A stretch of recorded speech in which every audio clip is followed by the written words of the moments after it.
और चलिए अब बात कर लेते हैं आज पेश हुए आंकड़ों बजट की। जी हां, कोरोना की चुनौती से निपटते हुए सीएम अशोक गहलोत ने बगैर कोई नया टैक्स लगाए मरुधरा का 2021 से 22 का बजट पेश किया है। बदलते जिसमें किसानों पर सरकार ने मेहरबानी बरसी है तो युवाओं और महिलाओं के हिस्से भी बहुत कुछ आया है। आइए देखते हैं बजट से कितनी पूरी हुई है मरुधरा की उम्मीदें। वर्ष 2021-22 के बजट अनुमान प्रस्तुत कर रहा हूँ।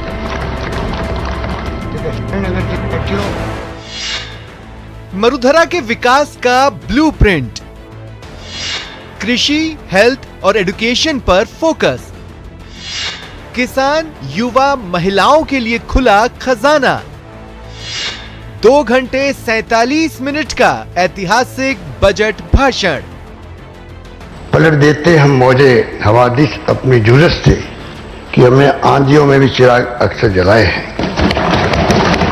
कोरोना काल के पहले और अब तक के सबसे लंबे बजट भाषण का आगाज सीएम अशोक गहलोत ने हल्के फुल्के अंदाज से किया। सीएम ने बजट में कोरोना संकट को लेकर अपनी सरकार की पीठ थपथपाई तो हेल्थ इंफ्रास्ट्रक्चर को मजबूत करने पर भी जोर दिया। इस बेहतरीन प्रबंधन के चलते कोरोना नियंत्रण से संबंधित सभी मानकों में राजस्थान देश में अग्रणी रहा है। इस आपदा को अवसर में बदलते हुए हमने प्रदेश में हेल्थ इंफ्रास्ट्रक्चर को मजबूत किया है। राज्य के सभी जिलों में कोविड की RT-PCR जांच सुविधा विकसित करते हुए जांच क्षमता 0 से बढ़ाकर 70,000 प्रतिदिन की गई। मरुधरा के लिए विशेष कोविड पैकेज का ऐलान किया गया तो कोरोना काल में रोका गया सरकारी कर्मचारियों का वेतन रिलीज करने की घोषणा भी हुई। मरुधरा में किसी तरह का नया टैक्स नहीं लगेगा।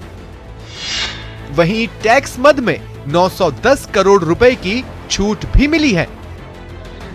विधानसभा उपचुनाव की छाया भी बजट में दिखी जब सीएम ने 4 दिवंगत MLA के इलाके में उनके नाम से गर्ल्स कॉलेज का ऐलान किया। इन्हीं इलाकों में उपचुनाव होना है। हम सभी को दुख है कि हमारे 4 साथी हमारे बीच में नहीं रहे। उनकी स्मृति को चिरस्थायी बनाने के लिए कोरिया राजसमंद में किरण महेश्वरी राजकीय कन्या महाविद्यालय,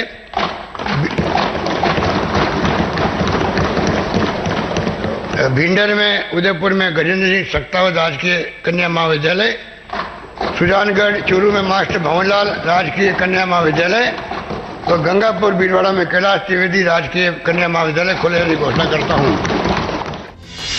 नए वाहनों के साथ फिर से ग्रामीण बस सेवा शुरू करने का ऐलान हुआ है। पूर्वी राजस्थान को साधते हुए सीएम ने 37,000 करोड़ रुपए की अटकी पड़ी PRCP योजना को अमली जामा पहनाने का ऐलान किया। राजस्थान को राज्य हेल्थ बिल का तोहफा मिलेगा। प्रदेश में 3,500 करोड़ की लागत से यूनिवर्सल हेल्थ योजना लागू करने का ऐलान हुआ। इसके अंतर्गत प्रत्येक परिवार को 5 लाख तक का चिकित्सा बीमा मिलेगा। अगले साल से कृषि बजट अलग से पेश करने का ऐलान कर सीएम ने किसानों को साधने के संकेत भी दिए। मुख्यमंत्री कृषक साथी योजना के तहत 1,20,000 किसानों को फायदा होगा। खेती की बिजली के लिए नई कृषि वितरण कंपनी बनाई जाएगी। अब किसानों को 1 के बजाय 2 महीनों में बिल भेजे जाएंगे। युवाओं के लिए बेरोजगारी भत्ते में 1,000 का इजाफा किया गया है। युवा बेरोजगारों को नए स्टार्टअप के लिए 5 लाख तक की सहायता मिलेगी। 4 महीने का प्रशिक्षण देकर युवाओं को राजीव गांधी युवा वॉलंटियर के तौर पर नियुक्त किया जाएगा। सीएम ने मरुधरा को शिक्षा की सौगात भी दी है। 1,200 महात्मा गांधी राजकीय स्कूल का ऐलान किया गया है। सभी जिलों में प्री प्राइमरी स्कूल खोले जाएंगे। बजट में कारोबारियों के हितों का भी ख्याल रखा गया है। 1 लाख तक के माल परिवहन पर ई-वे बिल की बाध्यता खत्म कर दी गई है। पहले 50,000 से ऊपर के माल पर ई-वे बिल लेना पड़ता था। सड़क दुर्घटनाओं में घायलों की मदद करने वालों को जीवन रक्षक योजना के तहत 5,000 रुपए और प्रशस्ति पत्र दिए जाएंगे। तो सामाजिक सद्भावना के लिए शांति और अहिंसा निदेशालय के गठन का भी बड़ा ऐलान हुआ है। पलट देते हम मौजे हवादिस अपनी जुर्रत से कि हमने आंधियों में भी चिराग अक्सर जलाए हैं। शायराना अंदाज में बजट की शुरुआत कर सीएम गहलोत ने कई बार विपक्षी विधायकों पर चुटकी ली, बीजेपी पर तंज कसा, लेकिन पूर्व सीएम वसुंधरा राजे की तारीफ कर एक सियासी संदेश भी दिया। राजस्थान का भामाशाह स्टेट डाटा सेंटर देश का अग्रणी टायर 4th स्टैंडर्ड का डाटा सेंटर है। ये आपकी सरकार को, वसुंधरा जी को इसके लिए बधाई, धन्यवाद। ये डाटा सेंटर टायर 4 स्टैंडर्ड का डाटा है। मैं तो इसमें ज़्यादा समझता नहीं हूँ, गया था, देख के आया था, मुझे ब्रीफ किया गया वहाँ पर इसमें क्या क्या उपलब्धियाँ हुई है, क्या क्या उपलब्धि हो सकती है। तो मैंने वही मीडिया को कहा था कि मैं पिछली सरकार को इसके लिए बधाई देता हूँ। बजट में हर वर्ग के लिए कुछ न कुछ प्रावधान कर सीएम ने ये बताने की कोशिश की कि मुश्किल के दौर में भी सर्वांगीण विकास सरकार का लक्ष्य है। Bureau report, news 18 network. और इधर केंद्रीय मंत्री गजेंद्र सिंह शेखावत ने राहुल गांधी के जरिए दिए गए बयान पर चुटकी ली है और उस पर ट्वीट किया है। और उन्होंने ट्वीट करते हुए लिखा है कि मैं नवस्थापित जल शक्ति मंत्रालय का मंत्री हूं। आपको सिर्फ इसलिए बता रहा हूं ताकि आप मछलियों के मंत्रालय से कहीं पानी वाले मंत्रालय पर ना कूद पड़े। तो राहुल गांधी पर गजेंद्र सिंह शेखावत ने चुटकी ली और ट्वीट करके लिखा है कि मैं आपको सिर्फ इसलिए बता रहा हूं ताकि आप मछलियों के मंत्रालय से कहीं पानी वाले मंत्रालय पर ना कूद पड़े। उन्होंने राहुल गांधी पर यह तंज कसा अपने ट्वीट के जरिए।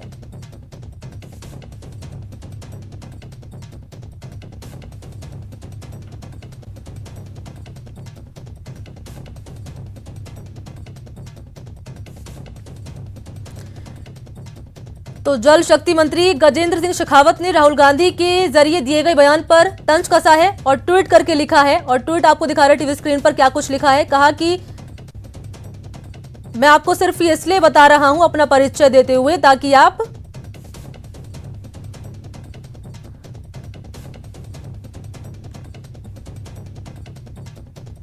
और अब बात कर लेते हैं बेरोजगारों के लिए अच्छी खबर की। कांस्टेबल भर्ती परीक्षा 2019 का परिणाम अब जारी हो सकेगा। राजस्थान हाईकोर्ट ने परिणाम जारी करने पर लगी रोक को हटाते हुए मामले में फैसला सुना दिया है। जस्टिस एसपी शर्मा की अदालत ने मामले में फैसला सुनाते हुए डीजीपी और भर्ती आईजी को निर्देश दिए हैं कि भर्ती परीक्षा का स्टेट मेरिट जारी किया जाए। गौरतलब है कि प्रदेश में बीते साल 5,438 पदों के लिए पुलिस कांस्टेबल भर्ती परीक्षा 6, 7 और 8 नवंबर को आयोजित की गई थी। इस परीक्षा के लिए 17 लाख से ज्यादा अभ्यर्थियों ने आवेदन किया था। आज राजस्थान हाईकोर्ट जयपुर पीठ में जहीर अहमद की याचिका पर राजस्थान पुलिस कांस्टेबल भर्ती परीक्षा का परिणाम के संबंध में फैसला आ गया है। माननीय राजस्थान उच्च न्यायालय के न्यायाधीश श्री एसपी शर्मा साहब ने निर्णय में रिस्पोंडेंट नंबर 1-2 को निर्देशित किया है कि संपूर्ण राजस्थान की कांस्टेबल भर्ती परीक्षा का एक ही परिणाम जारी किया जाए तथा एक ही मेरिट लिस्ट से अपॉइंट। और बढ़ते आगे, अब आपको दिखाते हैं आज की अच्छी तस्वीर। जी हां, स्वर्ण नगरी जैसलमेर में मरु महोत्सव का आगाज हो गया है। 27 फरवरी तक जैसलमेर में डेजर्ट फेस्टिवल का आयोजन किया जाएगा। इस दौरान कोविड के गाइडलाइन का पूरा तरीके से ध्यान रखा जा रहा है। सैलानी डेजर्ट फेस्टिवल का आनंद उठा रहे हैं। इससे पहले जैसलमेर के सोनार दुर्ग स्थित लक्ष्मीनाथ मंदिर में आरती के साथ मरु महोत्सव का आगाज हो गया है। जैसलमेर में हेरिटेज वॉक निकाली जा रही है। सोनार दुर्ग से गड़ीसर सरोवर तक पैदल हेरिटेज वॉक शुरू हो चुकी है। परंपरागत वेशभूषा में शामिल लोग लोक कलाकारों के गीत और पारंपरिक गैर नृत्यों से सरोबार हैं। और चलिए यहाँ रुकते हैं छोटे से ब्रेक के लिए, जल्द लौटते हैं।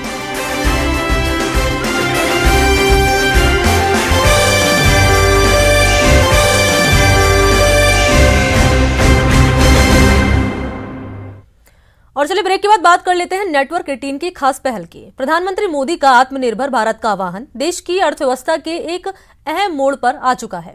नेटवर्क 18 की पहल और आईटीसी द्वारा प्रस्तुत इस खास पेशकश स्वाभिमान भारत में हम आपके लिए देश भर से ऐसी कहानियां लेकर आते हैं जो आत्मनिर्भरता का बेहतरीन उदाहरण है।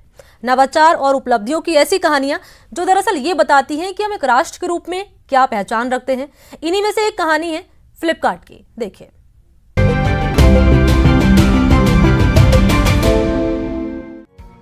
टाटा कंसल्टेंसी सर्विसेज को 1 अप्रैल 1968 को टाटा सन्स के एक डिवीजन के रूप में लॉन्च किया गया था। एक स्टार्टअप के रूप में जो शुरुआत हुई वह आज भारत की सबसे बड़ी आईटी कंपनी और दुनिया भर में सबसे भरोसेमंद आईटी सर्विसेज ब्रांड में बदल गई है। लगभग $170 बिलियन के मार्केट कैप के साथ टीसीएस हमेशा से देश के डिजिटल इंडिया के सपने का एक अहम हिस्सा रहा है। Right from building the core application for the stock exchange in early 90s to building the state-of-the-art, adaptable, resilient digital backbone of today, we have always been a part of what I call Build India, Sustain India, and now Digital India. TCS के financial inclusion network ने भारत के लाखों नागरिकों को बुनियादी banking सेवाओं तक पहुंचा दी है। पासपोर्ट सेवा केंद्र प्रोजेक्ट जैसी पहल के साथ सार्वजनिक सेवाओं को सशक्त बनाकर टीसीएस भारत की डिजिटलीकरण की कहानी में हमेशा प्रमुख किरदार रहा है। It used to take months to get your passport delivered, right? And the way TCS approached the whole program was to make sure that we are looking at the entire process value chain and reimagining those processes to make sure those processes are efficient. TCS स्वाभिमान भारत के लिए गर्व और प्रेरणा का स्रोत है।